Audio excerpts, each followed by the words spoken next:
नमस्ते, नमस्कार, आदाबर, जय हिंद, भारत माता की जय। वंदे मातरम, वंदे मातरम, वंदे मातरम। मैं गुरु रहमान अदम्य आदि गुरुकुल से हमेशा इस बात को लेकर मैं चिल्लाते रहता हूँ, बोलते रहता हूँ, चेतना रखता हूँ कि आपकी सफलता तय हो। इस बार आप 2391 में अपनी जगह को पक्का करें। इसलिए टेस्ट देते हैं, पता नहीं कितने लोग देखते हैं, कितने लोग नहीं देखते हैं, लेकिन देखिएगा, फायदा करेगा। आधुनिक लोकतंत्र के रूप में जाना जाता है। आधुनिक लोकतंत्र के रूप में जाना जाता है प्रतिनिधित्व लोकतंत्र। प्रतिनिधित्व लोकतंत्र।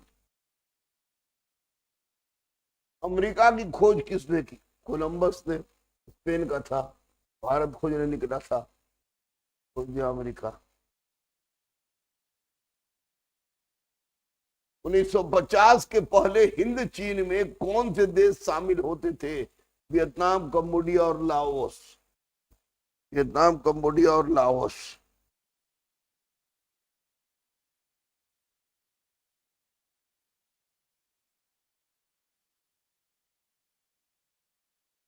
मनीश्वर नाथ रेणु द्वारा रचित कहानी है।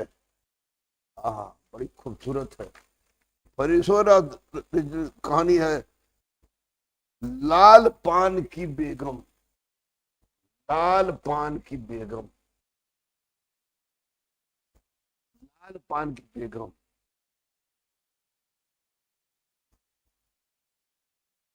प्रथम विश्व युद्ध 1914 से 1918।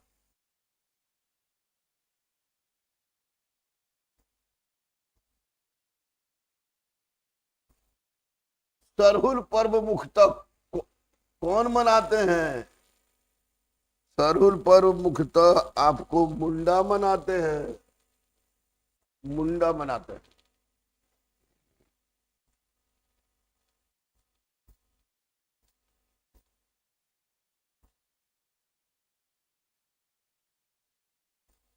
निम्नलिखित में कौन दक्षिण अफ्रीका के रंगभेद आंदोलन से संबंधित है? Nelson Mandela. Nelson Mandela. Pandit Birju Maharaj का संबंध किस शास्त्रीय नृत्य से है? पंडित बिरजू महाराज का संबंध आपको किस शास्त्रीय नृत्य से है? ये कथक से। कथक से। एक कंपनी जो एक से अधिक देशों में उत्पादन का स्वामित्व रखती है या नियंत्रण करती है, यह कहलाती है, यह आपको कहलाती है बहुराष्ट्रीय कंपनी। बहुराष्ट्रीय कंपनी। कौन से समूह के सभी सदस्य कमल के पर्यायवाची हैं? कमल के पर्यायवाची राजीव, नीरज तथा जलप्रपात। राजीव, नीरज, जलप्रपात। जलजात। ताल का बहुवचन शब्द है। ताल का बहुवचन शब्द है दालें।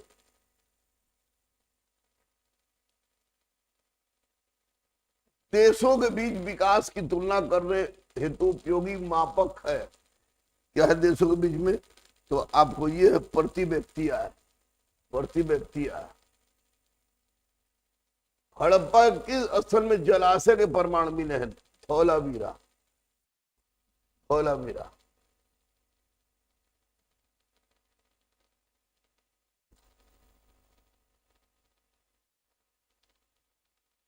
सौ साल पहले किस देश में नाजी पार्टी की स्थापना हुई थी? जर्मनी में। जर्मनी में।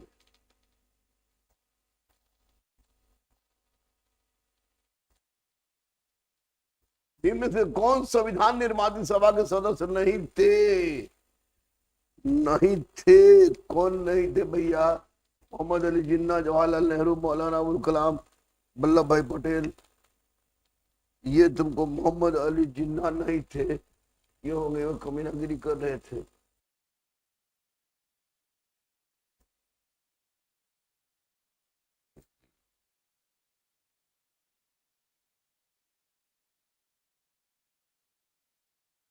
उन्नीस 17 में देश की पहली जूट मिल कहां स्थापित की गई? रिसरा, कलकत्ता। सविनय विज्ञान आंदोलन कब और किस यात्रा शुरू हुआ? 1930 दांडी मार्च। 12 मार्च 1930 को। लेनिन का वास्तविक उत्तराधिकारी स्टालिन था।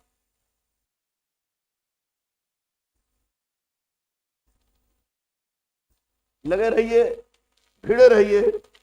21,391 सीट बहुत ज्यादा है, लेकिन कंपटीशन भी टफ नाम है, से भी जाना लेकिन जाता है, पास भी यानी आप ही इसका लोग नाम याद कीजिए। रखिएगा, मीठा सोडा भी इसको कहा आभार जाता दीजिए। है, जय या हिंद। इसको खाने वाला सोडा भी कहा जाता है।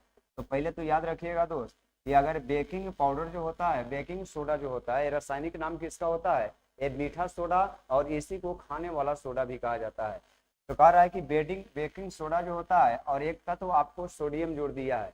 तो याद रखिएगा दोस्त कि सोडियम को जब हाइपोक्लोराइड के साथ मिलाइएगा, तो ये दोनों आपस में जब मिलेगा तो यहाँ पर NaOlCl का निर्माण करेगा। और याद रखिएगा कि हाइपोक्लोराइड का ये सूत्र हो जाएगा NaOCl, यानी NaOCl को हम लोग कहेंगे हाइपोक्लोराइड है। और इसका अगर प्रयोग किया जाएगा तो याद रखिएगा दोस्त, इसका उपयोग हम लोग नमक बनाने के सेंस में भी करते हैं। अब देखिए, जब सोडियम को आप कार्बोनेट के साथ मिलाइएगा तो इसका फार्मूला बन जाएगा Na2CO3, इसका नाम होगा दोस्त सोडियम बाइकार्बोनेट, सोडियम कार्बोनेट। और ये जो सोडियम कार्बोनेट होगा इसी को हम लोग कहते हैं धावन सोडा, यानी आप नाम सुने होंगे धोवन सोडा के मतलब धोने वाला सोडा। आप एक चीज और याद हो गया, मीठा सोडा कहा जाएगा किसको, बेकिंग सोडा को। खाने वाला सोडा किसको कहा जाएगा, बेकिंग सोडा को। धावन सोडा किसको कहा जाएगा, सोडियम कार्बोनेट को, यानी धावन सोडा का रासायनिक सूत्र हो जाएगा सोडियम कार्बोनेट।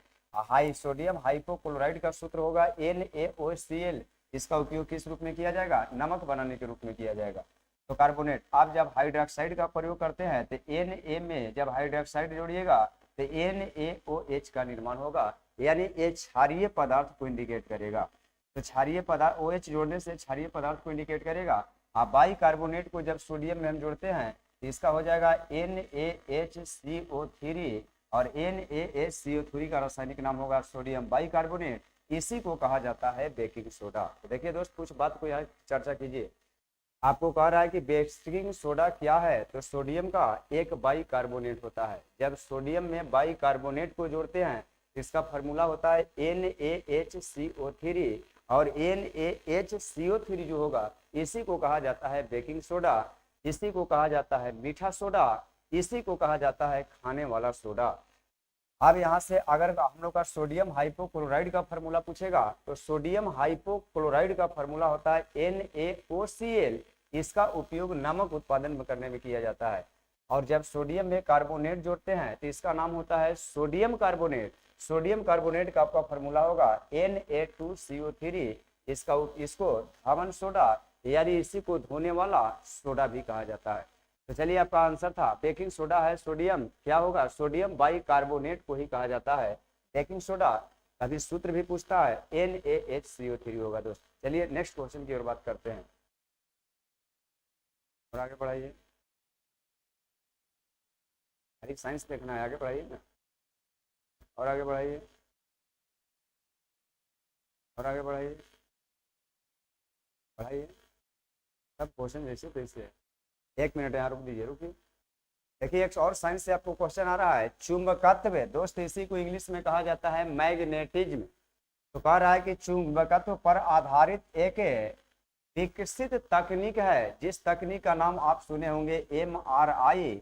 एम का मतलब होता है दोस्त मैग्नेटिक, आप नाम सुने होंगे, एम का नाम होगा मैग्नेटिक। आर का मतलब होता है रेसोनेंस, रेसोनेंस। आई के मतलब होता है इमेजिंग। तो देखिए दोस्त, याद रखें इमेजिंग, यानी याद रखना है हम लोग का अगर पूछेगा कि MRI क्या है तो यह एक मैग्नेटिक रेसोनेंस इमेजिंग है। और इसी का काम होता है कि चुंबक में जो हम लोग का नेटवर्किंग करते हैं, सेंसर्स करते हैं, ये सारा चीज को डेवलप करने के लिए एक टेक्निक है, इसी टेक्निक को MRI कहा जाता है। तो दोस्त, आप MRI का फुल फॉर्म जरूर याद रखिएगा, मैग्नेटिक रेसोनेंस इमेजिंग कहा जाता है। इससे सेंसर्स नेटवर्किंग का कार्य संचालन किए जाते हैं मैग्नेटिक के क्षेत्र में, फील्ड में। चलिए नेक्स्ट क्वेश्चन लगे, आगे बढ़ाइए।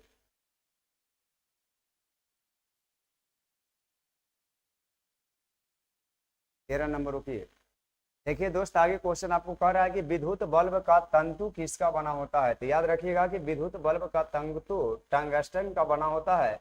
इसका प्रतिरोध उच्च होता है। टंगस्टन का प्रतिरोध अगर पूछेगा, इसका प्रतिरोध 6000 डिग्री एंगस्ट्रम होता है। और टंगस्टन में जो होता है, ये याद रहता है, इसका प्रतिरोध उच्च माना जाता है। और टंगस्टन एक धातु होता है, और इसी धातु का प्रयोग हम लोग विद्युत बल्ब बनाने के रूप में करते हैं। विद्युत बल्ब के आंतरिक भाग में अक्रिय गैस भरी जाती है, और विद्युत बल्ब के आंतरिक भाग में अगर तापमान पूछेगा तो 25 डिग्री सेंटीग्रेड से 30 डिग्री सेंटीग्रेड के बीच में होती है। पूछेगा कि विद्युत बल्ब में कौन सी गैस भरी जाती है, तो याद रखिएगा निष्क्रिय, और इसी गैस को हम लोग इंग्लिश में बोलते हैं इनर्ट गैस भरी जाती है। इसका प्रतिरोध उच्च होता है। आप प्रतिरोध का मान पूछेगा टंगस्टन का 6000 एंगस्ट्रम के बराबर होता है। यानी विद्युत बल्ब का तंतु किससे बनता है? टंगस्टन से। नाइक्रोम आपको पता होगा, नाइक्रोम से हम लोग का कुंडलियां का कॉइल का निर्माण किया जाता है। अगर पूछेगा कि ट्रांसफार्मर का कुंडली किसका बना होता है, तो ट्रांसफार्मर में कुंडली बनाने में नाइक्रोम का प्रयोग किया जाता है। ट्रांसफार्मर का ऊपरी जो परत होता है, उस पर एक परतदार जो परत होता है, उसके परत पर तांबा का तार लपटा जाता है, ताकि उसमें लॉस ऑफ इलेक्ट्रिक करंट का मान कम किया जाए। एल्युमिनियम, उसका केबल बनाने में एल्युमिनियम का प्रयोग किया जाता है। तो आपको पता चल गया विद्युत बल्ब का तंतु किसका बना होता है? टंगस्टन का। एल्युमिनियम, उसको ऑप्टिक फाइबर बनाने में किया जाएगा। तांबा ट्रांसफार्मर के ऊपरी परत पर लपटा जाएगा, ताकि धारा प्रवाही धारा के लॉस को बचाया जाए। नाइक्रोम एक ट्रांसफार्मर के कॉइल बनाने में इसका प्रयोग किया जाएगा। अगर विद्युत बल्ब का तंतु पूछेगा, तो विद्युत बल्ब के तंतु को बनाने में टंगस्टन का प्रयोग किया जाता है। नेक्स्ट क्वेश्चन आइए।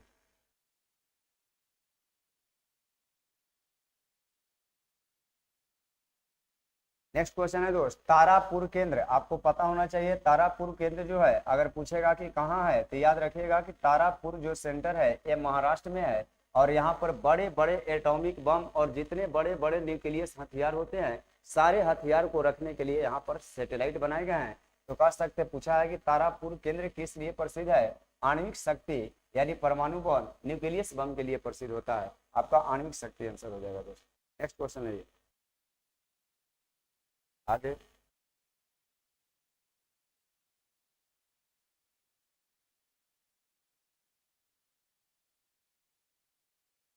क्वेश्चन पूछ रहा है कि हेमोग्लोबिन में किस प्रकार की वर्णक पाई जाती है। तो ये दोस्त याद रखिएगा कि हेमोग्लोबिन, आपको पता होगा कि हेमोग्लोबिन जो होता है यह एक प्रकार का यौगिक एंड अणु होता है। और हमारा ब्लड में हेमोग्लोबिन का निर्माण लोहा के माध्यम से होता है। और हेमोग्लोबिन को बनाने के लिए हम लोग का श्वसन क्रिया में ऑक्सीजन का जरूरत पड़ता है। दोस्त याद रखिएगा कि जब शरीर में ऑक्सीजन का मात्रा घटेगा, तो याद रखिएगा हेमोग्लोबिन का प्रतिशत मात्रा भी घट जाएगा। यानी शरीर में ब्लड में हेमोग्लोबिन को निर्माण करने के लिए ऑक्सीजन गैस की जरूरत पड़ते हैं। तो जब पता चलता है कि हम लोग का शरीर में ऑक्सीजन गैस को पहुंचाने का काम, याद रखिएगा, आरबीसी करता है।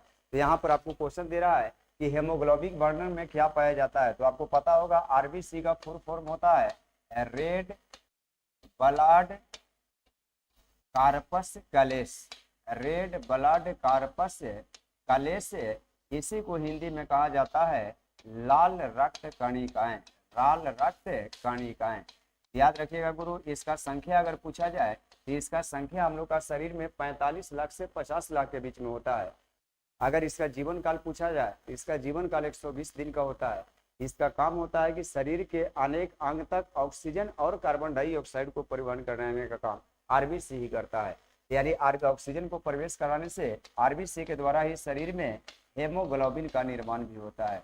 तो सबसे पहले तो समझ गए हम लोग कि हेमोग्लोबिन में कौन सी वर्णक पाई जाती है? आरबीसी।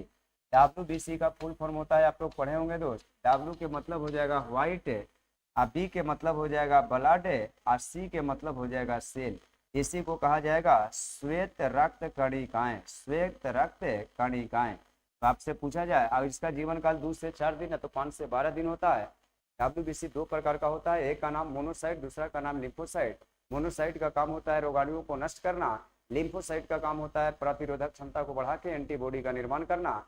लिम्फोसाइट 2 प्रकार के होते हैं, एक बी और टी। जब लिम्फोसाइट टी क्षतिग्रस्त होता है, तो एक वायरस का प्रवेश होता है जिसका नाम HIV वायरस है। दुनिया में सबसे पहले HIV वायरस का खोज 1982 में दक्षिण अफ्रीका में पता किया गया था। भारत में यह वायरस सबसे पहले 1986 में चेन्नई में आया था। HIV वायरस से क्षतिग्रस्त अंग बराबर लिम्फोसाइट, और इससे एक रोग का उत्पत्ति होता है, जिस रोग का नाम आप लोग सुने होंगे, एड्स रोग। तो चलिए इसे प्लेटलेट्स को हम लोग हिंदी में बोलते हैं, प्लेटलेट्स को हम लोग हिंदी में बोलते हैं बिम्बाणु। यानी बिम्बाणु का काम होता है कि यह रक्त को थाका जमने से मदद करता है। याद रखिएगा दोस्त, आरबीसी के अध्ययन को हम लोग बोलते हैं ल्यूकोसाइट, ये भी याद रखिएगा। ल्यूकोसाइट में किसका अध्ययन हम लोग प्राप्त करते हैं? ल्यूकोसाइट से हम लोग आरबीसी का अध्ययन प्राप्त करते हैं। डब्ल्यूसी का जब अध्ययन प्राप्त करना होगा, इसी को कहा जाता है एरिथ्रोसाइट। यानी एरिथ्रोसाइट से आप किसका अध्ययन प्राप्त कीजिएगा? डब्ल्यूबीसी का। आप प्लेटलेट्स का अगर अध्ययन करना होगा तो इसी को कहा जाता है थिम्ब्रोसाइट। यानी ये बार बार याद रखिएगा दोस्त, आपको पूछते रहेगा कि आरबीसी का अध्ययन क्या कहलाएगा? तो ल्यूकोसाइट। डब्ल्यूबीसी के अध्ययन किसमें किया जाएगा? एरिथ्रोसाइट। और प्लेटलेट्स का अध्ययन किसमें किया जाएगा? थिम्ब्रोसाइट। यहाँ पर सिर्फ आपका क्वेश्चन है कि हेमोग्लोबिन वर्णक किसमें पाई जाती है? आपका आंसर हो जाएगा आरबीसी में, रेड ब्लड कार्पस्कुलस में। देखिए अगला क्वेश्चन है, पराग कण में एक फूल से दूसरे फूल तक स्थानांतरण किस माध्यम से होता है, पूछ रहा है। तो याद रखिएगा दोस्त कि एक फूल से दूसरा फूल में अगर कोई भी, एक फूल से दूसरा फूल तक अगर कोई भी पराग कण का स्थानांतरण होगा तो याद रखिएगा कि 3 माध्यम से होगा। जल के भी माध्यम से होगा, वायु के भी माध्यम से होगा और कीट के भी माध्यम से होगा। यानी एक फूल से दूसरा फूल में अगर कोई भी पराग कण का क्रिया होते हैं तो याद रखिएगा दोस्त उस 3 कंटेंट के बदौलत होते हैं। सबसे पहला कंटेंट तो याद रखना होगा कि वायु की से भी एक फूल से दूसरा फूल में स्थानांतरित परागकण हो सकते हैं, या दूसरा जल के भी माध्यम से एक पुष्प से दूसरा पुष्प में ट्रांसफर हो सकते हैं, या अगर 2 ऑप्शन नहीं रहा तो फिर आपको ये भी याद रखना होगा कि वायु से और इससे कीट से, यानी वायु से भी हो सकता है, कीट से भी और जल से भी, यानी आपका आंसर हो जाएगा सभी से। यानी एक फूल से दूसरा फूल में परागकण का ट्रांसफॉर्मेशन वायु से भी होगा, कीट से भी होगा एंड जल से भी होगा। नेक्स्ट क्वेश्चन की ओर बात करते हैं दोस्त, आइए जल्दी, रुक दीजिए। देखिए आपका क्वेश्चन एक दिया हुआ है विद्युत जनित्र। विद्युत जनित्र को ही दोस्त हम लोग कह सकते हैं जनरेटर। यानी जनरेटर आप नाम सुने होंगे, तो जनरेटर को ही कहा जाता है विद्युत जनित्र। जनरेटर आपको पता होगा कि एक मशीन है और किसी भी मशीन में जो ऊर्जा निश्चित होती है उसी ऊर्जा को कहा जाता है यांत्रिक ऊर्जा। याद रखिएगा दोस्त, जनरेटर में जो ऊर्जा होता है उस ऊर्जा को कहा जाएगा यांत्रिक ऊर्जा। और जब जनरेटर को शुरू किया जाता है तो जनरेटर यांत्रिक ऊर्जा को बदल देता है कौन ऊर्जा में? विद्युत ऊर्जा में। यानी यह ऊर्जा संरक्षण सिद्धांत को पालन करता है। यानी जनरेटर का काम हो जाएगा विद्युत ऊर्जा को, यांत्रिक ऊर्जा को विद्युत ऊर्जा में बदलना। यानी आपका क्वेश्चन है कि विद्युत जनित्र किस में बदलता है? पहले देखिए आपको दिया है विद्युत ऊर्जा को रासायनिक ऊर्जा में। याद रखिएगा कि विद्युत ऊर्जा को रासायनिक ऊर्जा में बदलने का कोई यंत्र, रासायनिक ऊर्जा को विद्युत ऊर्जा में, रासायनिक ऊर्जा को विद्युत ऊर्जा में बदलने का काम सौर सेल करता है दोस्त। यानी सौर सेल का काम होता है सौर ऊर्जा को विद्युत ऊर्जा में बदलता है। रासायनिक ऊर्जा को विद्युत ऊर्जा में बदलने का काम करेगा, जैसे सोलर प्लेट, ये सब का नाम सुने होंगे आप। विद्युत ऊर्जा को यांत्रिक ऊर्जा में बदलने, विद्युत जनित्र के मतलब दोस्त होगा जनरेटर, और जनरेटर का काम होता है यांत्रिक ऊर्जा को विद्युत ऊर्जा में बदलना। यानी आपका आंसर 4 हो जाएगा। पूछ रहा है कि एक विद्युत जनित्र क्या बदलता है, तो पहले विद्युत जनित्र में यांत्रिक ऊर्जा होता है और यह यांत्रिक ऊर्जा को बदलता है विद्युत ऊर्जा में। यानी ये सिद्धांत होता है विद्युत जनित्र का। नेक्स्ट क्वेश्चन की ओर बात करेंगे दोस्तों।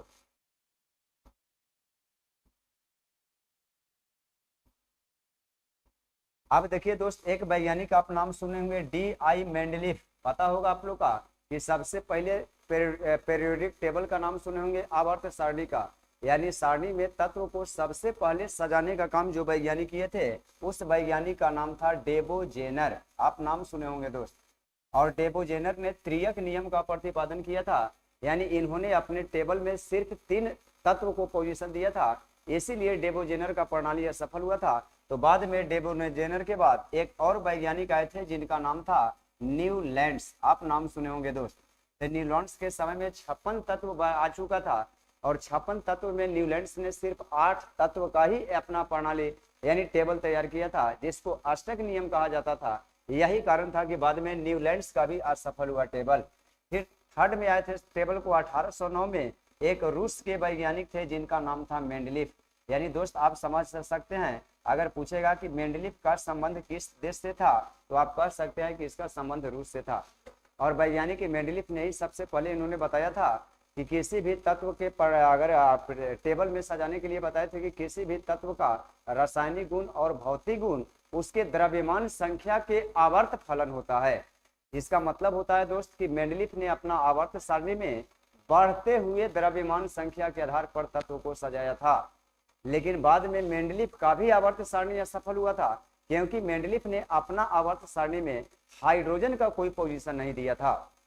मेंडलीफ ने अपना आवर्त सारणी में किसी भी तत्व में समस्थानी का गुण शो नहीं किए थे। मेंडलीफ ने अपना आवर्त सारणी में बढ़ते हुए द्रव्यमान संख्या पर सजाए थे, लेकिन कोई कोई ऐसा तत्व बीच में आता है जिसका द्रव्यमान संख्या घट भी जाती है। मेंडलीफ ने अपना आवर्त सारणी में जितना भी समान गुण वाला तत्व था उसको अलग अलग वर्ग में रखे थे, और जितना असमान गुण वाला तत्व था सबको एक वर्ग में रख दिए थे। यही रीजन था कि बाद में मेंडलीफ का आवर्त सारणी भी असफल हुआ था। तो इंग्लैंड का एक वैज्ञानिक मोसले का आप नाम सुने होंगे, जिनको आधुनिक आवर्त सारणी का जनक भी कहा जाता है, तो उसने भी टेबल को तैयार किया। और अभी वर्ल्ड में पूरे स्तर पर अगर तत्वों के वर्गीकरण करने का टेबल देखा जाता है, पीरियोडिक टेबल, तो सबसे सफल टेबल में माना जाता है मोसले का। लेकिन मोसले से पहले टेबल को सफल बनाने का काम मेंडलीफ ने भी किया था। चलिए दोस्त, हम लोग का क्वेश्चन क्या है चर्चा करेंगे। कह रहा है कि डी आई मेंडलीफ को श्रेय दिया जाता है विद्युत ऋणात्मक श्रेणी के लिए, बिल्कुल गलत है दोस्त। परमाणु आयतन आलेख के लिए बिल्कुल गलत होगा दोस्त। तत्वों के आवर्त सारणी के लिए यानी वर्गीकरण, तत्वों के आवर्त वर्गीकरण यानी एक टेबल में सजाने का श्रेय दिया जाता है किनको? मेंडलीफ को। ये आंसर आपका सही हो जाएगा दोस्त। नेक्स्ट क्वेश्चन की ओर आप चर्चा करते हैं। देखिए, आनुवांशिकी आपको लिखा हुआ है दोस्त, इसी को कहा जाता है जेनेटिक्स। आप नाम सुने होंगे। अगर जेनेटिक्स को ही हिंदी में कहा जाता है आनुवांशिकी, यानी आनुवांशिकी कहने का मतलब है इसी को इंग्लिश में जेनेटिक्स। आपको सिंपल क्वेश्चन है कि आनुवांशिकी का जनक किसे कहा जाता है, तो याद रखिएगा आनुवांशिकी का जनक कहा जाता है ग्रेगर मेंडल को। ग्रेगर मेंडल ने पी प्लांट कहने का मतलब होता है दोस्त मटर के पौधा पर, यानी मटर का पौधा। याद रखिएगा ग्रेगर मेंडल ने अपना सिद्धांत का प्रक्षेपण मटर के पौधा पर किया था, और मटर के पौधा को ही हम लोग इंग्लिश में बोलते हैं पी प्लांट, और इसी पर आनुवंशिकता के सिद्धांत को प्रक्षेपण किए थे। इसीलिए आज आनुवंशिकता या जेनेटिक्स का पिता माना जाता है ग्रेगर मेंडल को। चलिए दोस्त, आगे की ओर बढ़ते हैं। इतिहास से प्रश्न है, आगे हटाइए, हिंदी का है। देखिए दोस्त, खाद्य सुरक्षा में बोलता है कि क्या क्या खाद्य सुरक्षा मतलब सिक्योरिटी। तो खाद्य पदार्थ को हम लोग का उपलब्ध भी कराना पड़ेगा, खाद्य पदार्थ को एक स्थान से दूसरा स्थान पहुंचाना भी पड़ेगा, और उसका शक्ति को भी मेजरमेंट किया जाएगा। यानी खाद्य सुरक्षा में उपलब्धता भी आएगा, पहुंच भी आएगा, और उसका शक्ति भी आएगा, सामर्थ्य भी आएगा। आपका आंसर सभी होगा जो, यानी सारा कंपोनेंट को शामिल किया जाता है खाद्य सुरक्षा में।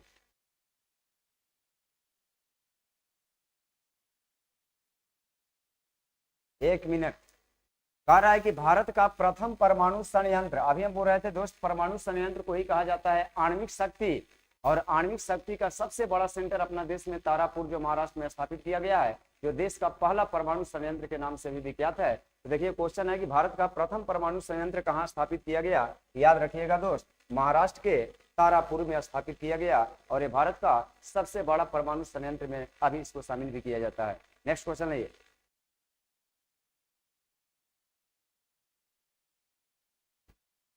ऊपर ले जाइए, ले जाइए ऊपर, इसका हमको करवाना ही नहीं है। एक मिनट, हाँ ऊपर ले जाइए, आगे ले जाइए, एक मिनट। देखिए दोस्त, यहाँ पर आपको क्वेश्चन दे रहा है कि पृथ्वी का कुल सतह में कितना % पानी से ढका है। ये आंसर तो आपको हो जाएगा, लेकिन सही आंसर याद रखिएगा दोस्त, पृथ्वी 71% जल से घिरा है और 29% स्थल से घिरा है। जल का मात्रा 71 और स्थल का मात्रा 70 होता है। चलिए नेक्स्ट क्वेश्चन की ओर बात करते हैं। नेक्स्ट,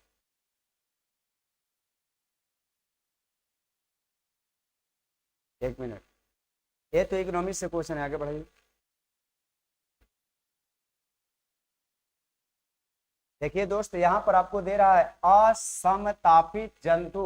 असमतापी जंतु में उस जंतु को शामिल किए जाते हैं जिसके हृदय में कोष्ठक और चेंबर की संख्या 2 होते हैं दोस्त। यानी कुछ जीव जंतु ऐसे होते हैं जिसका कोष्ठक का संख्या 13 होता है, जैसे तिलचटा आप लोग जान रहे होंगे। कुछ जीव जंतु ऐसे होते हैं जिसका कोष्ठक का संख्या 4 होते हैं, जैसे मगरमच्छ सुने होंगे, स्तनधारी सुने होंगे, पक्षी सुने होंगे, मगरमच्छ सुने होंगे। कुछ जीव जंतु ऐसे भी होते हैं जिसका कोष्ठक 2 होता है, और 2 कोष्ठक में आप दोस्त नाम सुने होंगे मछली का। मछली के हृदय 2 कोष्ठक एंड चेम्बर में विभाजित होता है। तो मछली का जितना भी नाम अगर आपको एग्जाम्पल में दे देगा, आप बिल्कुल मारिएगा, वो असमतापी जंतु में शामिल किया जाता है। तो अब हम लोग का निष्कर्ष निकल गया कि असमतापी जंतु में उस जंतु को शामिल किया जाएगा जो मछली प्रवृत्ति जाति का होगा, और मछली जाति के जितने भी जंतु होंगे सबको असमतापी जंतु कहा जाएगा, क्योंकि हर मछली के श्वसन क्रिया करने के लिए उसमें हृदय होते हैं, और उसका हृदय 2 चेम्बर में बढ़ते हैं, यानी 2 कोष्ठक में बढ़ते हैं। तो चलिए दोस्त, असमतापी जंतु का उदाहरण क्या है? देखिए, एक शार्क जो है ये आपको मछली का ही नाम है दोस्त, जो सागर महासागर में पाई जाती है। तो जब शार्क एक मछली है तो शार्क में कोष्ठक का संख्या अगर पूछेगा कि इसमें चेम्बर की संख्या कितनी पाई जाती है, तो शार्क में चेम्बर की संख्या 2 पाई जाती है। तो जब इसमें चेम्बर की संख्या 2 पाई जाती है तो इसको असमतापी जंतु कहा जाएगा या नहीं कहा जाएगा, ये आप एनालिसिस कर सकते हैं दोस्त। यही आपका आंसर सही हो जाएगा।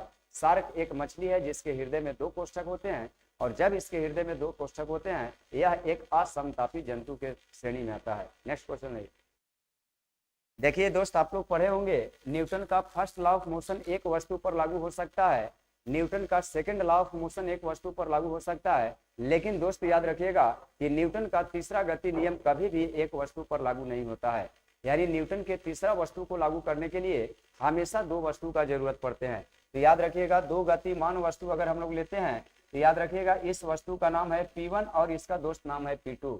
तो याद रखिएगा कि पहली वस्तु दूसरी वस्तु पर जितना बल लगाती है, दूसरी वस्तु भी पहली वस्तु पर उतना ही बल लगाती है, लेकिन उसके विपरीत दिशा में लगाती है। यानी देखिए, न्यूटन का तीसरा गति नियम में हम लोग का यही बात बताया जाता है कि जब कोई वस्तु एक वस्तु दूसरी वस्तु पर जितना बल लगाती है, तो दूसरी वस्तु भी पहली वस्तु के विपरीत दिशा में उतना ही बल लगाती है। दोस्त याद रखिएगा कि जब पहली वस्तु दूसरी वस्तु पर जितना बल लगाती है, इस बल को क्रिया कहा जाता है, और दूसरी वस्तु पहली वस्तु के विपरीत दिशा में जितना बल लगाती है उसी को प्रतिक्रिया कहा जाता है। तो चलिए दोस्त, यहाँ पर आपको दिया है क्रिया बल और प्रतिक्रिया बल हमेशा लगते हैं। तो अब याद रखिएगा कि क्रिया बल और प्रतिक्रिया बल जो होता है, ये दोनों जो बल होता है एक वस्तु पर लागू होते हैं कि 2 वस्तु पर। तो अभी हम बोले हैं कि थर्ड लॉ ऑफ मोशन 2 वस्तु पर लागू होते हैं। तो चलिए, इसके लिए तो हम लोग का सबसे पहले पता चला कि क्रिया और प्रतिक्रिया के लिए हमेशा कितना वस्तु का जरूरी पड़ेगा? 2 वस्तु का, और दोनों भिन्न भिन्न प्रकार का वस्तु होना चाहिए। और दूसरा होना चाहिए कि दोनों बल एक ही दिशा में लगता है कि विपरीत दिशा में। तो देखिए, ई लगा इधर से तो ई लगा इसके विपरीत से, यानी कह सकते हैं क्रिया और प्रतिक्रिया बल के लिए 2 वस्तु भिन्न भिन्न प्रकार का होना चाहिए, और दोनों वस्तु पर बल जो आरोपित होता वो दोनों बल एक दूसरे को विपरीत होना चाहिए। तो चलिए, अब हम लोग ऑप्शन देखेंगे। दिया है एक ही वस्तु पर और एक ही दिशा में, बिल्कुल आंसर गलत होगा दोस्त, क्योंकि थर्ड लॉ ऑफ मोशन तो एक वस्तु पर लागू ही नहीं होता है।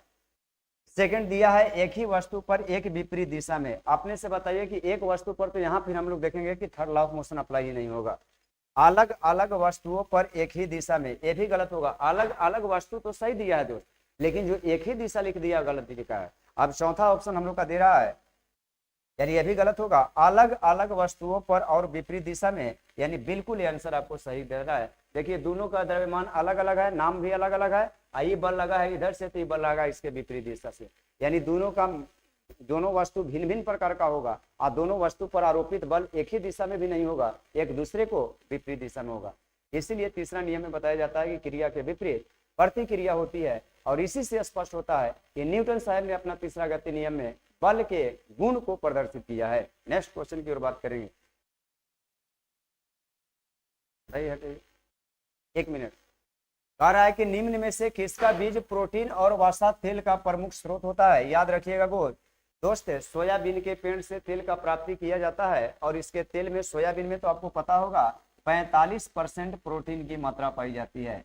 यानी सबसे अधिक प्रोटीन का मात्रा आप लोग जान रहे होंगे दोस्त, मशरूम में पाई जाती है।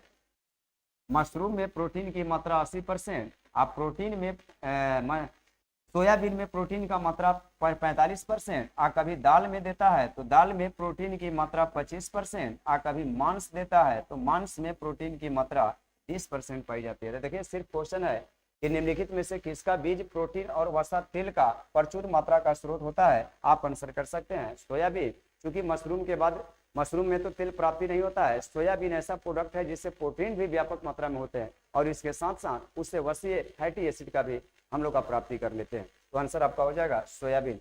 सोयाबीन का उत्पादन भारत में सबसे अधिक मध्य प्रदेश राज्य करता है, इसलिए मध्य प्रदेश राज्य को सोया हुआ प्रदेश भी कहा जाता है। विश्व में सबसे अधिक सोयाबीन का उत्पादन चीन देश करता है।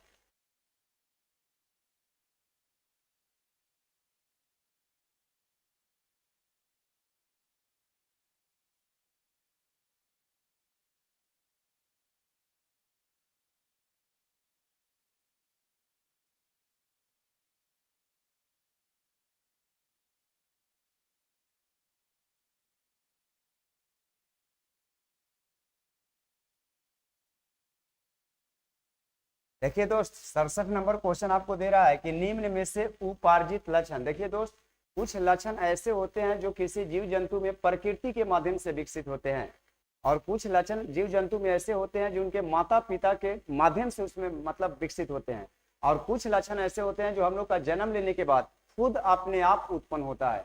तो जो लक्षण हम लोग अपने आप अर्जन करते हैं उसी लक्षण को कहा जाता है उपार्जित लक्षण। यानी जो लक्षण कोई भी जीव जंतु अपने आप से उत्पन्न करेगा उसी लक्षण को कहा जाएगा उपार्जित लक्षण। चलिए दोस्त हम लोग का कहना है कि निम्न में से कौन उपार्जित लक्षण है। बताइए, नेत्र का रंग जो होता है ये प्रकृति का देन होता है और प्रकृति के देन से ही नेत्र का रंग का निर्धारण होता है। तो नेत्र के रंग का निर्धारण हम लोग का अपने से नहीं करना होता है, ये प्रकृति और गॉड का देन होता है, इसलिए इसको हम लोग कर सकते हैं प्रकृति लक्षण में इसको शामिल कर सकते हैं। त्वचा का रंग भी जो होता है ये वातावरण पर निर्भर करता है। कोई गर्म प्रदेश में रहता है तो उनका त्वचा काला होता है और ठंडा प्रदेश में रहने वाले को त्वचा गोरा होता है। यानी ये जो त्वचा का रंग होता है ये हम लोग का इन्वायरमेंट और वातावरण पर निर्भर करता है, यानी ये भी हम लोग का उपार्जित लक्षण नहीं होगा। नेक्स्ट है शरीर का वजन। दोस्त अपने से समझिए कि हम लोग जन्म लेते हैं बहुत छोटा आकार के, अब बाद में किसी आदमी का वजन ज्यादा होता है किसी का कम होता है, तो वजन को बढ़ाना घटाना ये अपने आप पर निर्भर करता है। तो अब अपने से कह सकते हैं कि किसी भी शरीर के वजन को बढ़ाना है या घटाना है ये लक्षण जो होता है ये अपने आप से उत्पादन किया जाता है, इसलिए इस लक्षण को हम लोग का लगता है कि शरीर का वजन जो होगा ये हम लोग का अपना से उपार्जित लक्षण में शामिल किया जाएगा।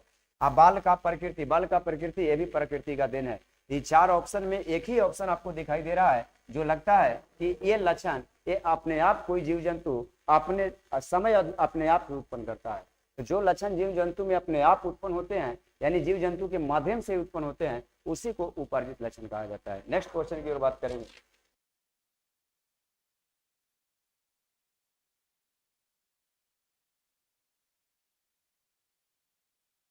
चलिए बढ़े 1 मिनट। देखिए दोस्त यहाँ पर आपको ये क्वेश्चन थोड़ा सा गलत दे रहा है। बादल का काम अलग होता है, कोहरा का काम अलग होता है। देखिए यहाँ पर बता देते हैं।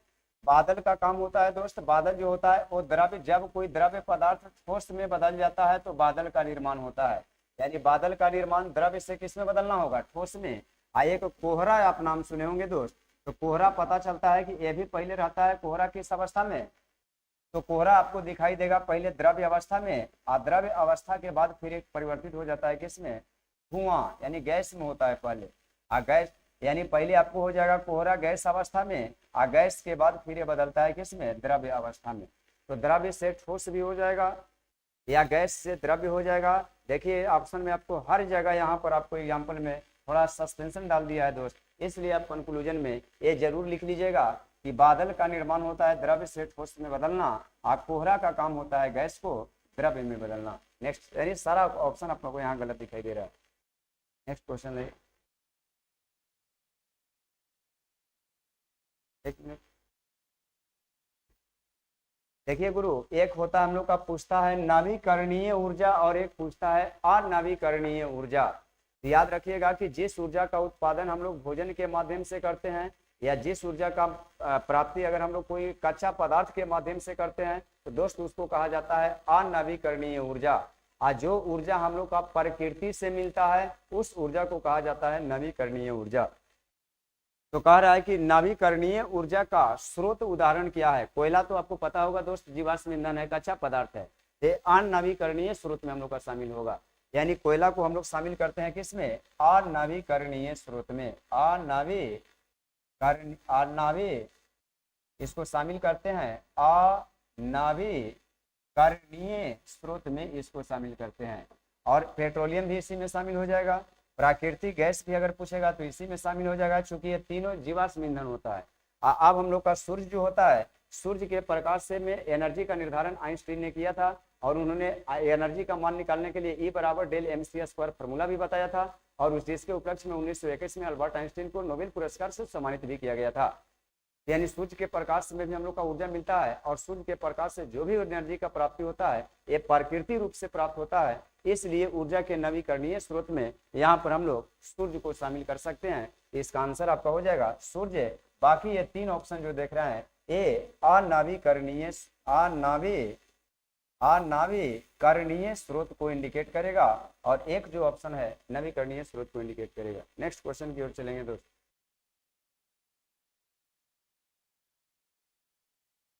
देखिए यहाँ पर कह रहा है कि एक परितंत्र में सभी हरे पौधे नील हरित शैवाल जिसमें प्रकाश संश्लेषण की क्षमता होती किस वर्ग में आते हैं। तो देखिए दोस्त, हम लोग का जैविक घटक जो होता है दो भाग में बढ़ जाता है। जितना भी हरा हरा पेड़ पौधा है या जितना भी जीव जंतु है उसको दो घटक में बांटते हैं, एक अजैविक घटक और दूसरा जैविक घटक। अजैविक एक उत्पादकता और दूसरा उपभोक्ता। तो जितना भी हरा हरा पेड़ पौधे होते हैं, सारा हरा हरा पेड़ पौधा को उत्पादकता में शामिल किया जाता है, और जितने भी छोटे से बड़े तक जीव जंतु होते हैं सारे जीव जंतु को उपभोक्ता के श्रेणी में शामिल किया जाता है। उपभोक्ता एक में वैसे जीव जंतु को शामिल किया गया है जो शाकाहारी प्रवृत्ति के होते हैं। उपभोक्ता दो में वैसे जीव जंतु को शामिल किया गया है जो उपभोक्ता एक को भक्षण करते हैं, और उपभोक्ता तीन में वैसे जीव जंतु को शामिल किया गया है जो उपभोक्ता एक और दो दोनों को भक्षण करते हैं। यानी अब हम लोग मेंशन कर सकते हैं कि जितने भी जीव जंतु होते हैं सब उपभोक्ता का सदस्य कहलाते हैं, और जितने भी हरे हरे पेड़ पौधे होते हैं सब उत्पादकता श्रेणी में आते हैं, और जितना भी हरे हरे पेड़ पौधे होते हैं उसी में एक नील हरित शैवाल के बदौलत प्रकाश संश्लेषण की क्रिया होती है। तो चलिए, आपको पूछ रहा है कि एक परितंत्र में सभी हरे पौधे एक नील हरित शैवाल जिसमें प्रकाश संश्लेषण की क्षमता होती है किस वर्ग में आते हैं। आप बिल्कुल आंसर कर सकते हैं उत्पादकता के क्षेत्र में। चलिए दोस्त, नेक्स्ट की ओर बात करेंगे।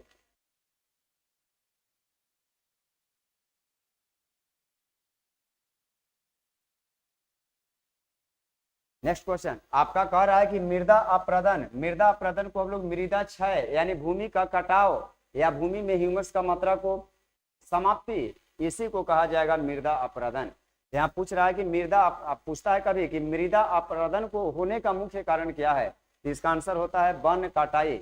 जब हम लोग वन को कटाई करते हैं तो याद रखिएगा कि उस समय मिट्टी से उर्वरता का मात्रा भी घटता है, हमारा पर्यावरण भी अनबैलेंस होता है, और जब मिट्टी को क्षय होने से बचाना होगा तो उस समय वन कटाई के जगह पर वन रोपाई का कॉन्सेप्ट लाना होगा। तो देखिए दोस्त, यहाँ क्वेश्चन है कि मृदा अपरदन को रोका जा सकता है वन को क्या करके, अगर वन को रोपकर यानी वृक्षारोपण करके हम लोग मृदा अपरदन को रोक सकते हैं। और अगर मृदा अपरदन को बढ़ाना होगा तो उस समय वन कटाई करेंगे। तो वन को कटाई करने से मृदा अपरदन क्या होगी, तो बढ़ेगी। आप वन को अगर रोपण किया जाएगा तो उससे मृदा अपरदन को क्या किया जा सकता है, सुरक्षा किया जा सकता है। नेक्स्ट क्वेश्चन लाइए।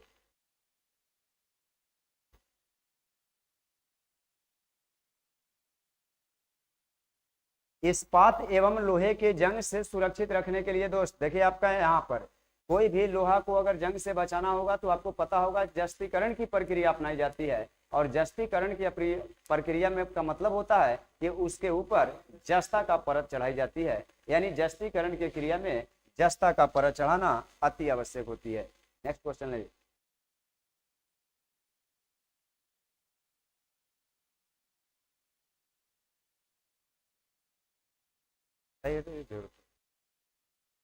एक मिनट ऊपर देखिए दोस्त, बायोगैस के बारे में आप लोग सुने होंगे। बायोगैस का निर्माण दोस्त किण्वन विधि से होता है। आप लोग का पता होगा कि जब जीव जंतु के अवशिष्ट पदार्थ को मिट्टी और पानी के साथ मिलाई जाती है तो तीनों प्रोडक्ट मिलके एक किण्वन क्रिया करता है, और जब किण्वन क्रिया करता है तो उस समय कुछ विशेष प्रकार के गैस का उत्पत्ति, जैसे आप लोग का पता होगा मीथेन गैस का उत्पत्ति होती है, कार्बन डाइऑक्साइड गैस का उत्पत्ति होती है, नाइट्रोजन गैस का उत्पत्ति होती है, और हाइड्रोजन सल्फाइड गैस का उत्पत्ति होती है। तो दोस्त याद रखिएगा कि ये मीथेन गैस जो होगा ये भी बायोगैस कहलाएगा, कार्बन डाइऑक्साइड जो होगा ये भी बायोगैस कहलाएगा, नाइट्रोजन जो होगा ये भी बायोगैस कहलाएगा, और हाइड्रोजन सल्फाइड जो होगा ये भी बायोगैस कहलाएगा। अब होगा कि बायोगैस में सबसे अधिक मात्रा किसका होगा, तो बायोगैस में सबसे अधिक मात्रा मीथेन गैस की पाई जाती है। बायोगैस में मीथेन गैस की मात्रा 65 से 70% के बीच पाई जाती है। चलिए, आपका मुख्य घटक पूछा है तो सबसे ज्यादा जो होता है उसी को मारा जाता है। सबसे ज्यादा बायोगैस में आपको दिखाई दे रहा है मीथेन, तो बायोगैस का मुख्य घटक मीथेन ही होगा दोस्तों।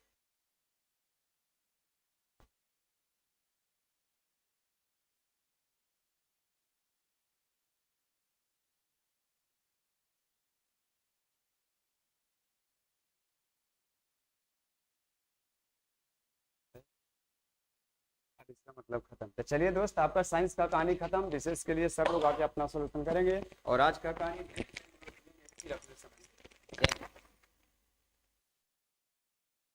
चलिए, अभी आप देख रहे थे बिहार सिपाही भर्ती परीक्षा का डिस्कशन देख रहे थे। अभी सारे शिक्षकों का डिस्कशन आपने देखा।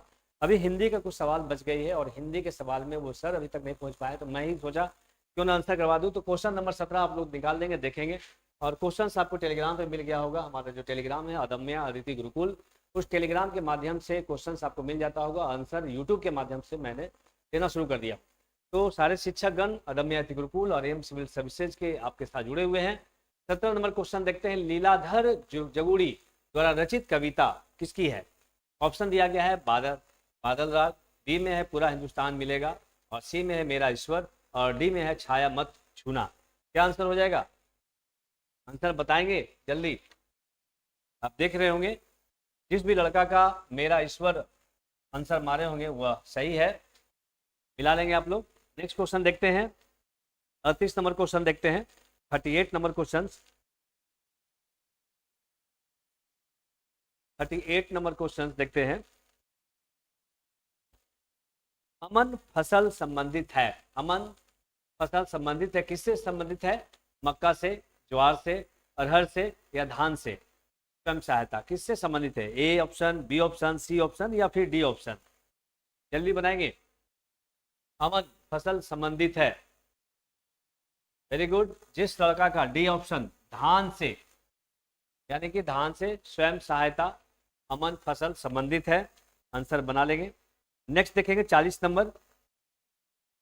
किस विकल्प में सही विलोम युग्म है? किस विकल्प में सही विलोम युग्म है?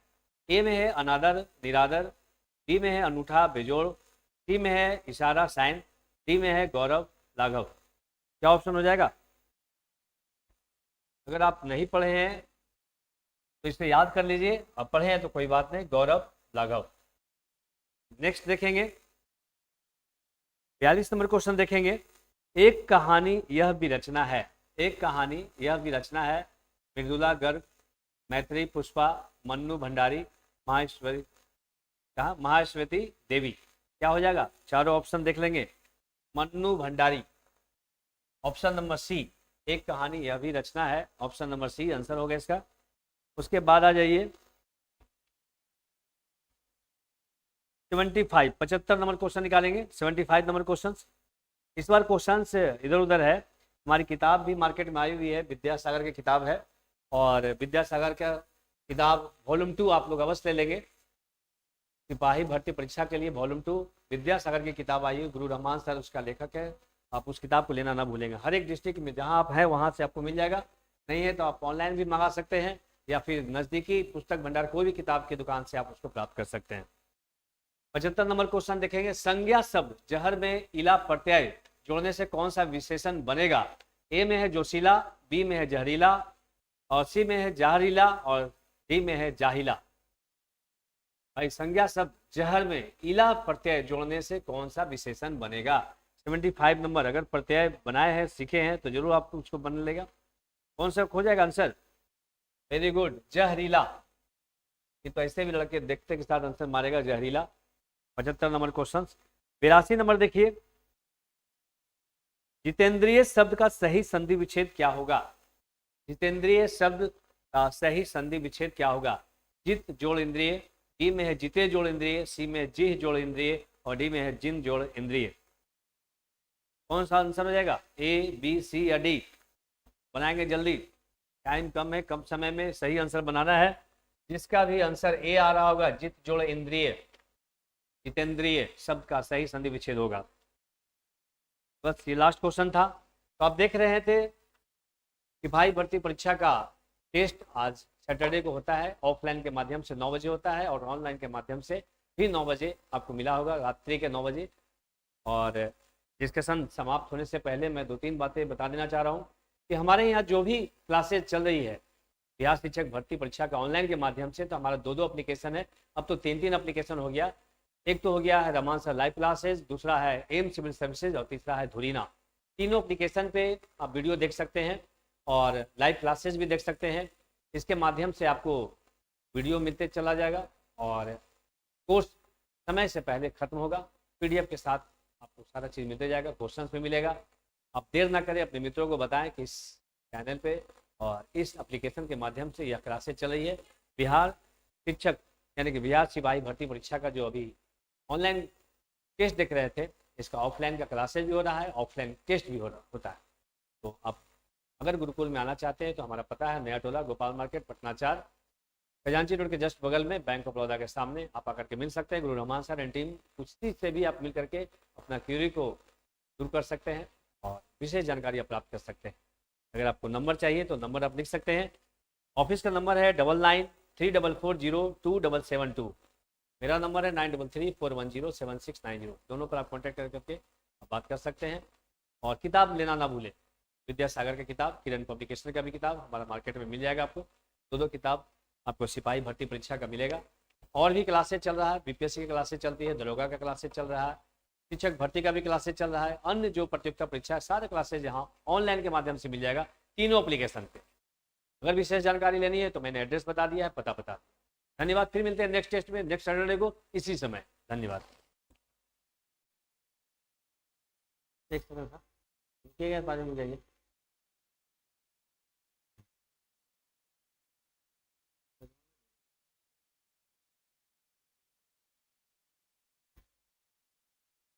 चलिए नमस्कार। जितने भी हमारे अदम्य अति गुरुकुल और एम सिविल सर्विसेज के स्टूडेंट सिपाही भर्ती परीक्षा की जो तैयारी कर रहे हैं, सबसे पहले तो ढेर सारी शुभकामनाएं।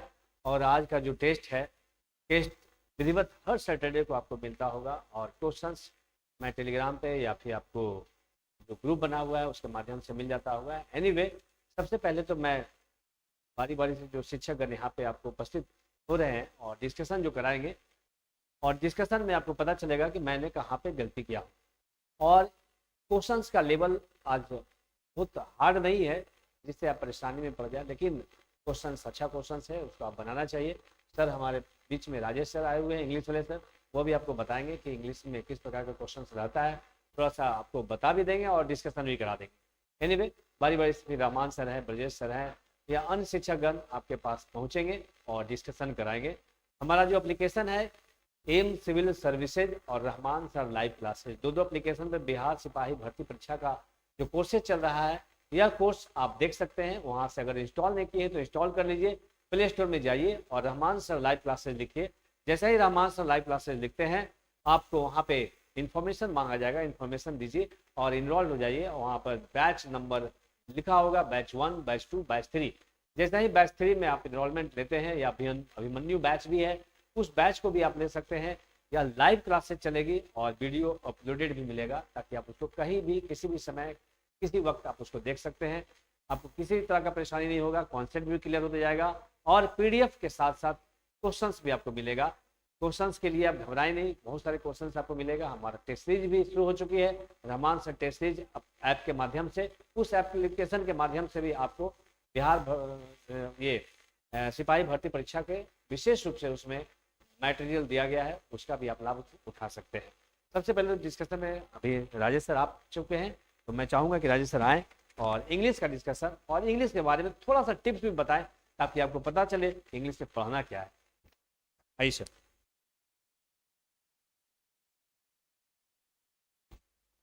Thank you very much Munna sir कि आपने मुझे बुलाया। बहुत बहुत धन्यवाद इस एम सिविल सर्विस के माध्यम से। तो इंग्लिश के कुछ प्रश्न हैं तो बहुत आसान प्रश्न है जिसका आंसर आप तुरंत से ट्रिकली सॉल्व कर सकते हैं, आसानी से सॉल्व कर सकते हैं। थोड़ी सी जानकारी की आवश्यकता है, बहुत जानकारी की जरूरत नहीं है।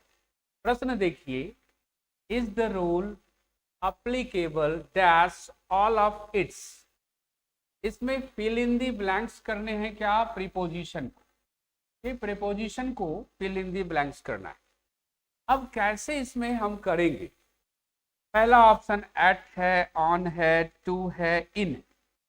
देखिए अब इसमें आप तुरंत से वहां चले जाएंगे, इसका एक टेक्निक हम आपको बताते हैं। कहा जाता है कि एडजेक्टिव, देखिएगा adjective to noun, adjective to noun, noun to noun, क्या कहेंगे, नाउन टू नाउन, इसमें आप इसको जोड़ना है, आपको जोड़ना है तुरंत से। तो क्या करेंगे, ऐसे स्थिति में अगर एडजेक्टिव से नाउन को जोड़ते हैं, नाउन को नाउन से जोड़ते हैं, तो ज्यादातर कौन से प्रीपोजिशन प्रयोग होता है, टू का। ठीक है, अब यहाँ पे एप्लीकेबल है, आपको पता होगा एबल वाले जितने भी वर्ड होते हैं वो एडजेक्टिव होते हैं। तो एडजेक्टिव के बाद क्या है, ऑल ऑफ इट्स, ये all of its the part of pronoun. ठीक है, तो पार्ट्स ऑफ प्रोनाउन को क्या कहते हैं हम लोग, नाउन ही कहते हैं। कहते हैं कि प्रोनाउन जो है वो नाउन के बदले आता है। ठीक है, तो अगर नाउन टू नाउन भी जोड़ना हो तो हम लोग क्या करेंगे, टू का प्रयोग करेंगे, और ऐसे याद रख करके अगर करना हो तो एप्लीकेबल टू का प्रयोग किया जाता है। चलिए नेक्स्ट क्वेश्चन के ऊपर। हाँ, अब 7 नंबर क्वेश्चन के ऊपर, और 7 नंबर देखिए, अब सबसे इंपॉर्टेंट बात क्या है कि जो फिल इन दी ब्लैंक्स है ना, उसमें आपको ध्यान रखने हैं कि क्या करें और कैसे करें, है ना। और यहाँ पे देखिए फिल इन दी ब्लैंक्स है, क्वेश्चन है कि neither of the boys nor the teacher present. अब सवाल है कि इसमें ऑप्शन भरना है, फिल इन दी ब्लैंक्स करना, नॉट द टीचर प्रेजेंट। थोड़े से इस क्वेश्चन को आप ध्यान दीजिए। एक बात हम बताते हैं कि नाइदर नॉर, ये क्या है, नाइदर, और ये नॉर क्या है, ये कंजक्शन। तो नाइदर नॉर के फॉर्मेट में कहा जाता है कि आप अंतिम वाले सब्जेक्ट या नाउन को ध्यान में रखें, और जैसे ही अंतिम वाले नाउन सब्जेक्ट को ध्यान में रखेंगे आपका आंसर सही हो जाएगा। तो कहा कि neither of the boys not the teacher. अब यहाँ पे फिल इन दी ब्लैंक्स होना चाहिए। ठीक है, अब यहाँ पे फिल इन दी ब्लैंक्स है तो क्या करें, ठीक है, तो अब यहाँ पे आप ध्यान देंगे कि नाइदर नॉर आइदर और के अंतिम वाले जो पार्ट होते हैं उसके अनुसार वर्ब लगाएंगे। यहाँ पे लिखा हुआ है कि नॉर द टीचर, यहाँ पे एक खाली स्थान होना चाहिए, not the teacher is present, क्योंकि टीचर लिखा हुआ है, अंतिम में सिंगुलर वर्ब है, सिंगुलर नाउन है, तो वर्ब भी क्या होगा, सिंगुलर।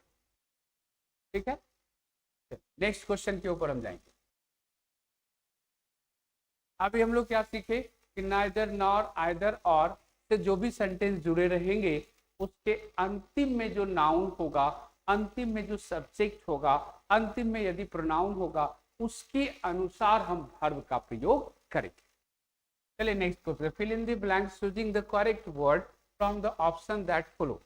इफ ही, देखिए ये क्वेश्चन है, बहुत बढ़िया क्वेश्चन है। यहाँ पे क्या लगा हुआ है, वुड लगा हुआ है। If he comma we would go, तो कहता है कि जब अकेले वुड हो तो फर्स्ट वाले सेंटेंस में बी टू का प्रयोग करना चाहिए। बी टू यहाँ पे ऑप्शन नंबर कौन है, डी। देखिए दो फॉर्मेट इसका आता है, यदि वुड हैव लगा हुआ है, ध्यान देंगे, वुड हैव लगा हुआ है, वुड हैव के बाद V3 लगा हुआ है, तो इसमें हम लोग क्या करेंगे कि वुड हैव प्लस V3 के बाद क्या करेंगे, हैड का प्लस V3 का प्रयोग करेंगे। और केवल वुड लगा हुआ है तो ऐसी परिस्थिति में क्या करेंगे, V2 का प्रयोग। ठीक है, चलिए नेक्स्ट क्वेश्चन की तरफ जाए। Choose the option that is closest in the meaning to the given word. Protest. अब सवाल है कि जब अकेले उड हो तो फर्स्ट वाले सेंटेंस में बी टू का प्रयोग करना चाहिए। बी टू यहाँ पे ऑप्शन नंबर कौन है, डी। देखिए दो फॉर्मेट इसका आता है, यदि उड हैव लगा हुआ है, उड हैव के बाद V3 लगा हुआ है, तो इसमें हम लोग क्या करेंगे कि वुड हैव प्लस V3 का प्रयोग करेंगे। और केवल वुड लगा हुआ है तो ऐसी परिस्थिति में क्या करेंगे, V2 का प्रयोग। ठीक है, चलिए नेक्स्ट क्वेश्चन की तरफ जाए। प्रोटेस्ट का मतलब क्या होता है? To test again, to test before, to examine या टू ऑब्जेक्ट। देखिए प्रोटेक्ट, प्रोटेस्ट ये दोनों अलग अलग वर्ड। प्रोटेस्ट करना, कहते अभी बहुत ज़्यादा प्रोटेस्ट चल रहा है एग्जाम के बारे में, तो प्रोटेस्ट क्या करना है? तो प्रोटेस्ट सीधा सीधा हम लोग क्या कहते हैं, ऑब्जेक्ट के रूप में जानते हैं प्रोटेस्ट। ठीक है, ये आपको ढूंढना तो क्या था, क्लोजेस्ट वर्ड मतलब सिनोनिम्स ढूंढना। ठीक है, नेक्स्ट क्वेश्चन।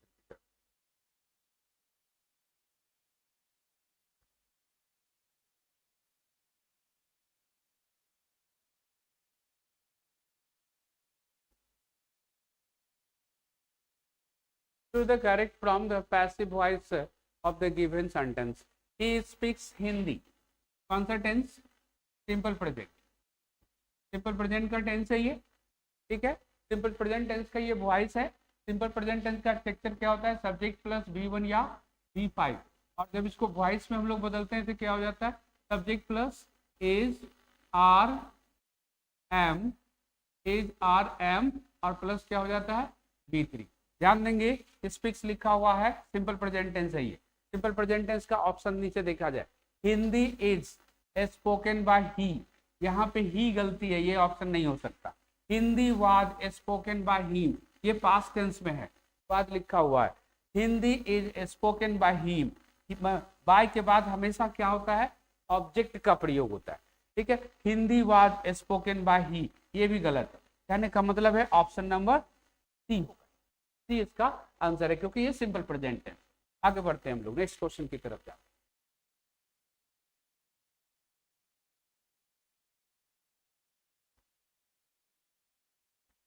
चलिए, choose the correct answer to the questions from the options that follows.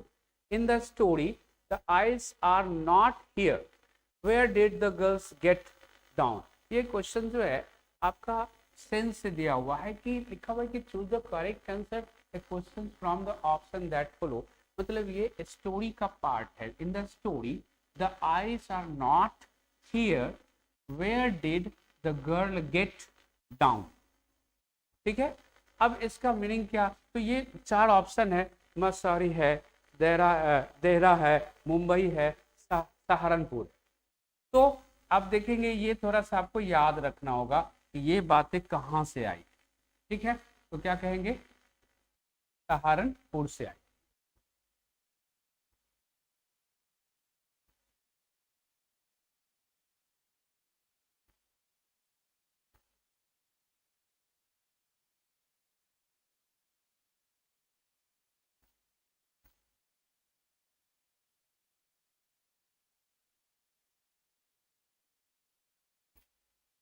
का जो भी चैप्टर है उसका एक पार्ट, एक विशेष सीरीज हम बना के देंगे, उसको आप लोग ध्यान दीजिएगा। Choose the correct answer to the questions from the option that follow. Which festival is referred to in Tolstoy's. कहता है कौन से फेस्टिवल को टॉल्स्टॉय ने रेफर किया था, little girls visor then man. ये स्टेटमेंट है किनका, टॉल्स्टॉय का। ये कौन से फेस्टिवल को रेफर किए थे, क्या इसमें बताए थे, कौन से फेस्टिवल के लिए ये बातें उन्होंने कहा था। तो आप देखेंगे होली नहीं, न्यू ईयर नहीं, क्रिसमस नहीं, एस्टर। एस्टर क्या कहेंगे, एस्टर के लिए ये बात कही गई थी कि little girls visor then man. Next question की तरफ चले।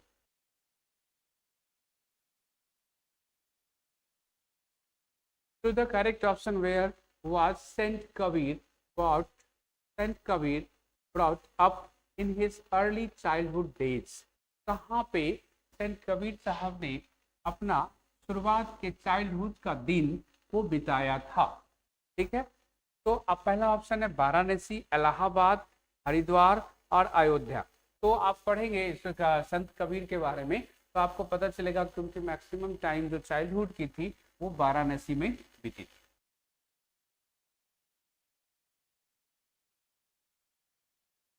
कुछ क्वेश्चंस ऐसे हैं जो आपके नॉलेज से भी बिलोंग करेगा, ध्यान रखिएगा।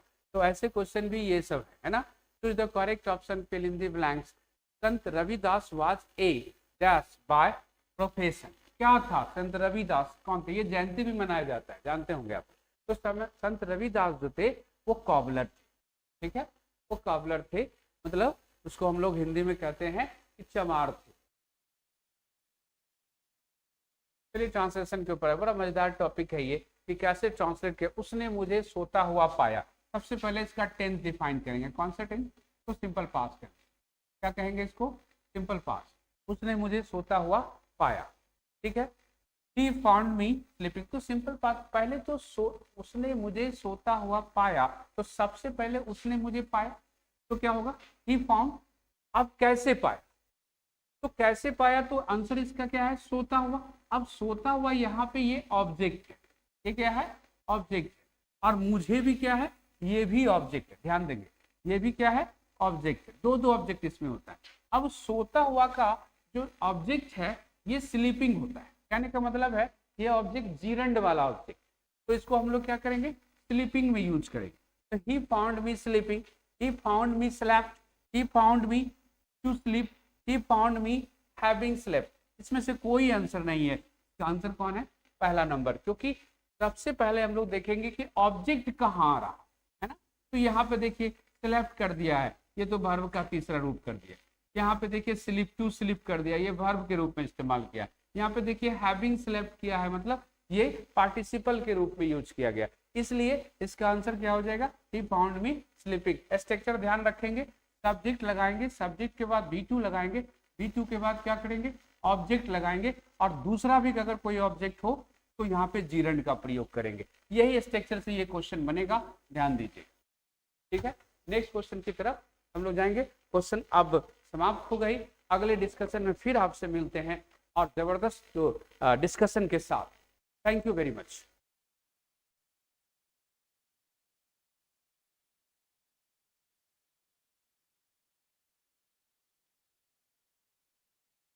नमस्कार। अभी आप देख रहे थे सर का डिस्कशन देख रहे थे। अब हमारे बीच में मैथमेटिक्स के सर देवार्यन सर आ चुके हैं और देवार्यन सर का डिस्कशन और टिप्स भी आपको बताएंगे कि मैथ में क्या पढ़ना है और किस प्रकार का क्वेश्चन होता है बिहार सिपाही भर्ती परीक्षा में। तो सर हमारे बीच में आ चुके हैं और सर से आप टिप्स लीजिए, क्योंकि यहाँ पे ऑफलाइन में क्लास सर ही ले रहे हैं और ऑनलाइन में भी सर ही क्लास ले रहे हैं। तो आप सर से जुड़िए और सर का मार्गदर्शन लीजिए।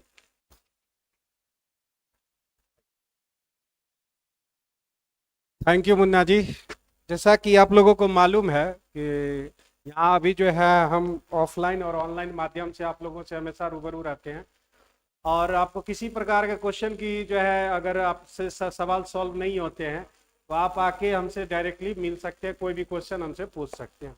सबसे पहले बात करेंगे कि बिहार पुलिस के सिलेबस। एक बार हम चर्चा भी किए थे यूट्यूब के माध्यम से, बिहार पुलिस में जो है किस प्रकार के सिलेबस रहते हैं, किस प्रकार के 8 से 10 क्वेश्चन आपके जो है मैथ से रहेंगे।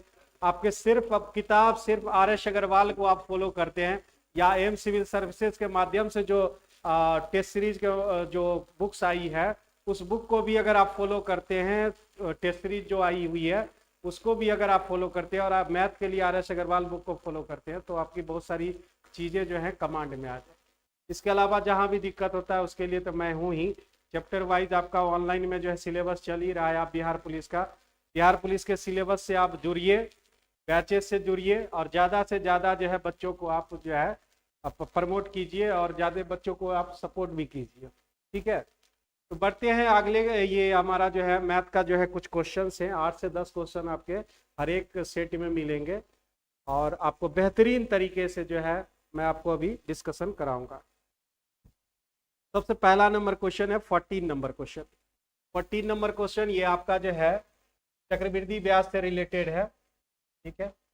कहता है चक्रवृद्धि ब्याज की किस दर से, मतलब हमको क्वेश्चन में रेट पूछा जा रहा है, ठीक है। तो व्हाइट किया जाए, इसको कलर को व्हाइट किया जाए। रेट हमसे पूछा जा रहा है 1250 रुपया 2 वर्ष में 1800 हो जा रहा है, तो वो किस रेट से होगा ये हमको मालूम करना है, ठीक है।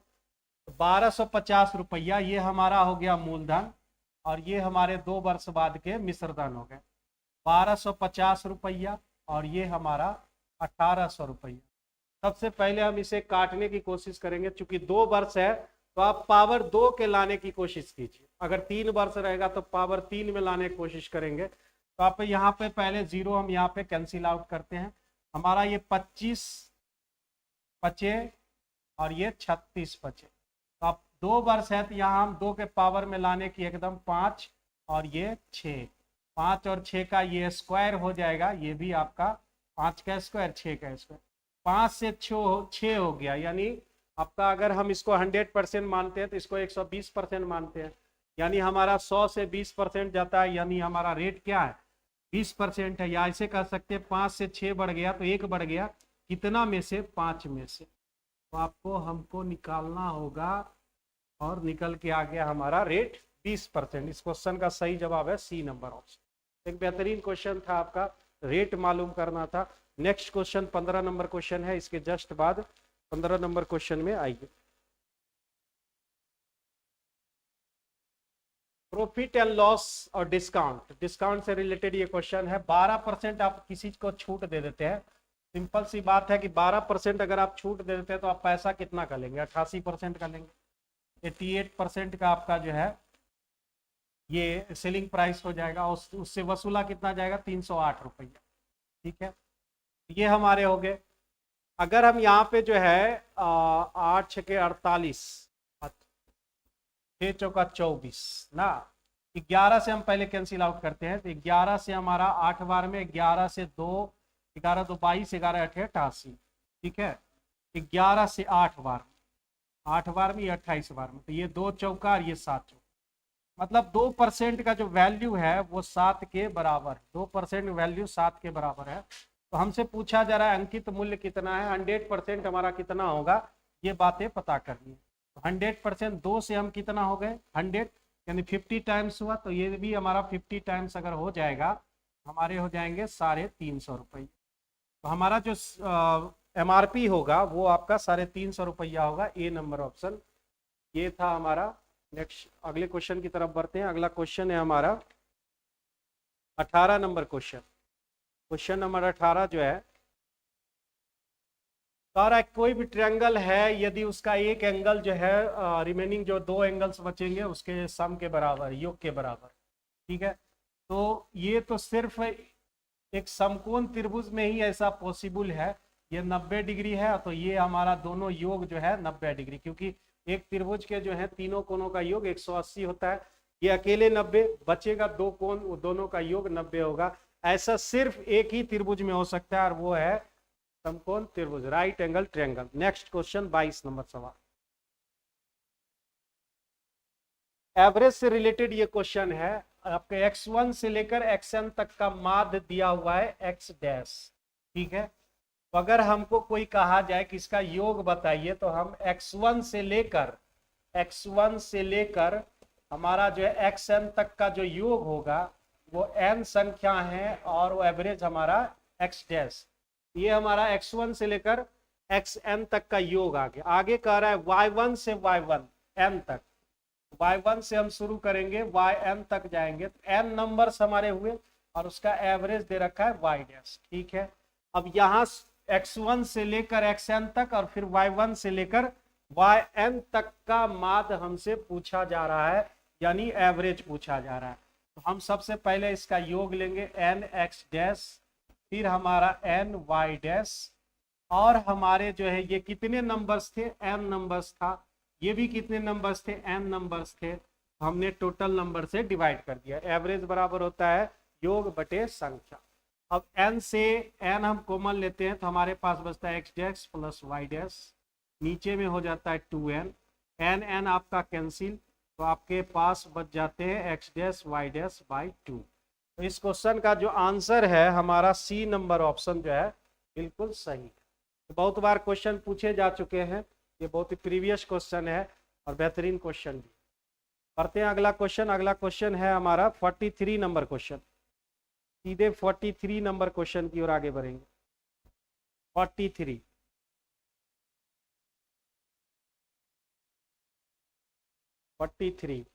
ये हमारा क्वेश्चन, सम चतुर्भुज है हमारा। ये आपको जो है मेंसुरेशन का सवाल हो गया, आप चाहें तो इसे मेंसुरेशन के रूल से बना सकते हैं या फिर ज्योमेट्रिकल प्रोसेस से भी बना सकते हैं। तो हम जो है यहाँ पर भुजा बराबर 1/2 इंटू d1 का स्क्वायर प्लस d2 का स्क्वायर होता है, ये रूल लगा सकते हैं। उसके बाद एरिया कहता है half into D1 into D2 आप लगा सकते हैं, ठीक है। आप बाय फार्मूला आप काम कर सकते हैं, ठीक है। लेकिन हम जो है यहाँ बाय फार्मूला काम नहीं करेंगे, ज्योमेट्रिकल प्रोसेस का सहारा लेंगे। आप जानते हैं ये जो इसका डायगोनल होता है वो कहाँ कट करता है, 90 डिग्री पर कट करता है। यानी अगर ये D1 अगर पूरे को नाम D1 रखा जाए, इसका D2 नाम रखा जाए, और ये भुजा A है, ये आधी भुजा और ये पूरी भुजा, यानी अगर हम A करें D1/2 और D2/2, ये तीनों आपस में ट्रिपलेट है। ये A, ये D1, पूरा D1 है तो ये D1/2 होगा, ये पूरा D2 है तो ये D2/2 होगा। यानी आप कह सकते हैं कि भुजा का दुगना D1 और D2 ये तीनों आपस में ट्रिपलेट का काम करते हैं। तो पहले से ही क्वेश्चन में दे रखा है कि हमारा एक विकर्ण जो है 24 दे रखा है, ये आपका 24 वैल्यू दे रखा है, और ये 20 दिया हुआ है, तो 20 हो जाएगा, तो 20 दोनों कितना हो जाएगा 40, ये 40 ये 24, तो ये हमारा 32 निकलेगा इस प्रोसेस से। तो आप ये ट्रिपलेट देखिए 3 4 5, इसे हम 40 बनाना चाहते हैं, कितना से मल्टीप्लाई होगा, 8 से मल्टीप्लाई होगा, तो हमारा 8 × 5 = 40, 8 चौका 32, 8 ये 24। ये दो नंबर्स हमको पहले से दे रखे हैं 40 और 24, एक नंबर बच जा रहा है वो होगा हमारा 32। एक डायगोनल हमने पहले से मालूम था, एक डायगोनल हमने अभी मालूम कर लिया। आप चाहे तो भुजा लगाकर डायगोनल दूसरा निकाल सकते हैं, फिर एरिया लगा सकते हैं। हमने ज्योमेट्रिकल मेथड से यूज किया पाइथागोरियन ट्रिपलेट का, और उससे हमको जो है 32 का वैल्यू मालूम चल गया। अब यहाँ से आप एरिया निकाल सकते हैं, half into D1 into D2। अगर आप इसको काटते हैं तो ये हमारा 12 दूने 24, 12 दूने 24, 12 × 36 और 2 और 384। 3 नंबर ऑप्शन सही है। तो एक बेहतरीन प्रोसेस है, आप चाहे तो इस प्रोसेस से बनाइए, या फिर ये बेहतरीन प्रोसेस है। मैं अक्सर ऑफलाइन क्लासेज में इस तरह के सवालों को यूज करता हूँ। आगे बढ़ते हैं। 43 के बाद जो है हमारा क्वेश्चन है 44, नेक्स्ट इसके बाद 44 नंबर क्वेश्चन। ये भी आपका मेंसुरेशन से ही जुड़ा हुआ है। 10 10 5 बीमा के डायमेंशन के कमरे में रखे जा सकने वाली सबसे लंबी छड़। भाई ये सबसे लंबी छड़ आप कैसे रख सकते हैं, जब एक कोने से आप दूसरे कोने में रखेंगे तो सबसे लंबी छड़ आपको मिलेगी। यानी हमको डायगोनल निकालना है, तो डायगोनल निकालने के लिए आप सीधा सा देखिए √L² + B² + H², ठीक है। L² हमारा कितना है, ये हमारा 10 हो गया, 10 का स्क्वायर हो गए 100, फिर से 10 अगेन, फिर 10 का स्क्वायर हमारा 100, और ये 5 तो 5 का स्क्वायर, ठीक है। ये हमारा 100 और ये 25 तो हो गए हमारे √225, और 225 का वर्गमूल हर किसी को मालूम है 15 होते हैं हमारे। तो इस क्वेश्चन का आंसर जो है बी नंबर ऑप्शन, जिन बच्चों का आएगा वो बिल्कुल सही बना रहे होंगे। बढ़ते हैं अगले क्वेश्चन की तरफ। अगला क्वेश्चन है 54 नंबर क्वेश्चन, 54 54। ये क्वेश्चन है प्रोबेबिलिटी से जुड़ा हुआ क्वेश्चन। मैंने जो है बिहार पुलिस का जो सिलेबस दिया था तो उसमें बोल दिया था कि एडवांस मैथ ज़्यादा नहीं है, लेकिन आपको जो है एडवांस मैथ में geometry, mensuration, probability, permutation, combination और एलिमेंट्री अलजेब्रा, ये 4 चीज़ें आपको जो है बिहार पुलिस में पढ़नी चाहिए। एक पासे को फेंकने पर, तो पासा जब आप फेंकते हैं तो या तो 1 आएगा या 2 3 4 5 6, यही 6 पॉसिबल वैल्यू होंगे। ये एलिमेंट्री एलिमेंट्स हो गए हमारे। नंबर ऑफ सैंपल स्पेस हमारे 6 हो गए। अब फेवरेबल इवेंट कितना होगा, फेवरेबल इवेंट क्या लाना है कि फेंकने पर जो है प्राइम नंबर होना चाहिए। तो प्राइम नंबर कौन है, 2 है, 3 है और 5, तो उसमें 3 संख्याएं, टोटल 6 संख्याओं में से 3 संख्याएं जो है फेवरेबल इवेंट के अंतर्गत आएगी। तो हमारा प्रोबेबिलिटी कितना होगा, प्रोबेबिलिटी बराबर होता है number of event by number of sample space. तो हमारा ये 3 आ गया, ये 6, तो हमारा आंसर कितना हो गया 1/2। डी नंबर ऑप्शन हमारा सही है, 1/2। 54 के बाद 58 नंबर क्वेश्चन है। एक हॉल का फिर से मेंसुरेशन आ गया। मेंसुरेशन से सबसे ज्यादा सवाल पूछे जाते हैं। कोई भी बिहार पीसीएस का एग्जाम देखिएगा, अगर आप जो है देख रहे होंगे सवालों को देखेंगे गौर से, तो आपको पता चलेगा कि मेंसुरेशन सबसे अहम पार्ट होता है। अब बीपीएससी पिछले बार ही देख लीजिए आप, पिछले 10 जो बार हुई है बीपीएससी, उसमें से 9 क्वेश्चन मैथ के थे, मैथ प्लस रीजनिंग के, जिसमें से जो है 5 रीजनिंग के क्वेश्चन थे, 4 जो है मैथ के क्वेश्चन थे, और 4 मैथ के क्वेश्चन में से 2 जो क्वेश्चन थे वो मेंसुरेशन से। तो आप समझ सकते हैं कि बिहार के एग्जामों के लिए मेंसुरेशन कितना इंपॉर्टेंट है।